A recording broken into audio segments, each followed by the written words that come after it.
So in this video, I'm going to go through some basic points about mentoring, assuming now that the student has chosen a title and created a template in which they've laid out the structure for their project. How do we actually help them work through the process? Now, for me, one of the golden rules is right from the start. I'm a great believer with EPQ that students should develop it week by week. It's not the sort of project that in most cases is done well if it's all left to the last minute in a big rush in the final few days before the deadline. So I typically break down the word count, whether that's 5, 6, 7,000 words, whatever it is for the project students are doing, depending on the type. I break that down into a number of words per week, and I say to students, come on, let's do, for example, 250 words per week. And that's a very manageable, achievable target. So it's quite motivating for students to know that they can actually manage that. And it also means as well that they can get going with the writing and not worry too much about whether they're getting everything right. You know, the quality of an EPQ usually comes when we get to the stage of reworking, redrafting, editing, reviewing. It's not necessarily going to be there in the first draft.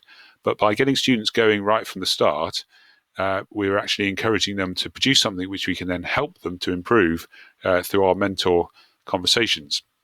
So right from the start, actually have a little target and expect 250 words or so each week. And this way EPQ can be a relatively pain-free process. Allied to that, the first stage I would always get students to do once they've got an idea of their title is to plan out their research, put in place a series of headings, whether that's looking at history, whether it's looking at the ethics relating to their question, the relevant science, cultural aspects of it, four or five subheadings which they can use to provide organization to their research. These are valuable because without a structure like that, without a plan, then students will tend to produce page after page of material in the form of notes or comments on sources without any real sense of where it's all going or why it's there. But if they have a plan to work to, then that helps to organize the material and to give it some direction. A little tip I like to use here is Wikipedia. When different teachers have different views on Wikipedia, one of the great advantages of Wikipedia is that there's a wiki page on virtually every topic that students do their EPQs on. And on almost every Wikipedia page, there's a contents page. And that's a good place to go and look for ideas of the type of thing, the type of topic and area that they're going to need to research when they're doing their project. So without suggesting that they can just copy it word for word, I think looking for inspiration from that or from other similar sites is helpful when they're planning out their research. The next step, write it and cite it.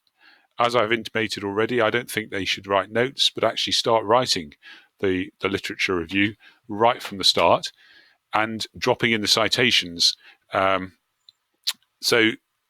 The citations, it's important to talk to students about the importance of citations, why they're there, what they mean in terms of it being a good academic standard, politeness as well. If they've used someone's work, they should acknowledge it, and the credibility that their work gains if it's well cited. So having explained to them the reasons for doing citations, we need to encourage them to write and cite as they go, for the obvious reason that if all the citations are left to the end, then it's far too late to actually go back and find them. And just going slightly out of order here on my document, there's a whole bunch now of tools that make citations almost embarrassingly easy for students. And it's very painful for those of us who did dissertations in the days before all these tools existed. But I urge you to spend a minute or two, if you're on Google Docs, look at the wonderful Google Explore tool on the toolbar, which pulls up a sidebar with websites and suggested sources. And with the click of a quote button, will drop a little MLA citation into the footnote of your document automatically. Same thing exists on Google Scholar. Just look for the quote button, hit that, and you'll get a whole bunch of formatted citations, all there for you, ready to paste in as footnotes when you're doing your project. If you want to build a bibliography as you go, there are lots of free, easily accessible bibliography builders available on websites now. EasyBib is one I've used, for example. Very intuitive, very straightforward, and it will give you high quality, appropriately formatted citations for free. So it couldn't be easier. So encourage students to make use of these tools to write it and cite it. Other points that they need to know about the research process. They need to know the difference between quoting and paraphrasing. So obviously cut and paste is not going to be allowed, and there are issues of plagiarism we need to talk to them about, and academic honesty. So helping them to understand the difference between a quote, which will be clearly differentiated from their own text. I like them to go put it in a separate paragraph and perhaps a smaller font or in italics so that it stands out from their writing. So quoting, which we'd encourage, although perhaps not too lengthy quotes, quoting needs to be clearly differentiated from their writing. And when they are writing based on sources, they need to learn to paraphrase rather than just simply cut and paste. So teaching them how to take a piece of information, understand it, and recast it in their own words, making it relevant to their project. Vitally important as part of the research process. Other pointers about research, they need to include at some point some evaluation of sources, and I often suggest that they put this in footnotes when a source is first introduced. Questions like, who wrote the source? Who published it? Can we have good grounds for trusting the source in terms of the reliability and the reputation of author and or publisher? Students can often muddle up discussion of reliability with discussion of utility. So they will often tell you how useful they found a source, but without actually getting into the question of its academic quality and its validity. So keeping them focused on questions like who wrote this, who published it, and what can we say about it in terms of objectivity and reliability.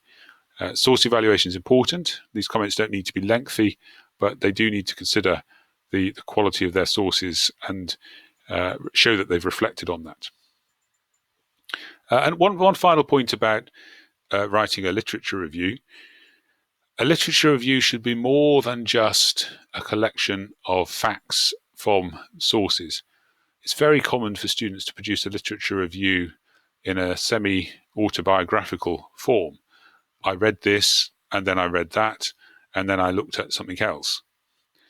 And that's okay, because at least it shows that they've considered their sources. But it is preferable, I think, for a literature review to integrate source material into a narrative, to tell a story.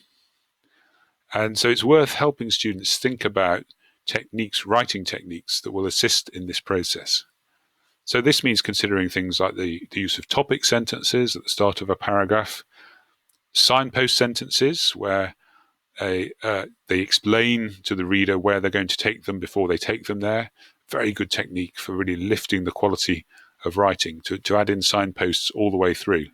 And link sentences that connect it together so that there's a sense of a thread or a flow of thought all the way through the literature review. Having looked at legal issues, we will now go on to consider possible political consequences. So consider the piece of writing as a whole. Think of it as a story rather than simply as a set of discrete book reviews or reviews of sources. So that's some guidance on a literature review. Let's think as well about the discussion section or the development section of a project. As I mentioned in the first video, it's important to locate the debate. It's important to have an argument. And students, I find, are very, very commonly reluctant to actually commit themselves to actually taking a stand on their question. So they will usually write most of the project before they've really got to the stage of putting their own point of view. So in the next video, I'm going to talk a little bit about techniques that can be used to help them with this important process of actually getting involved in the argument.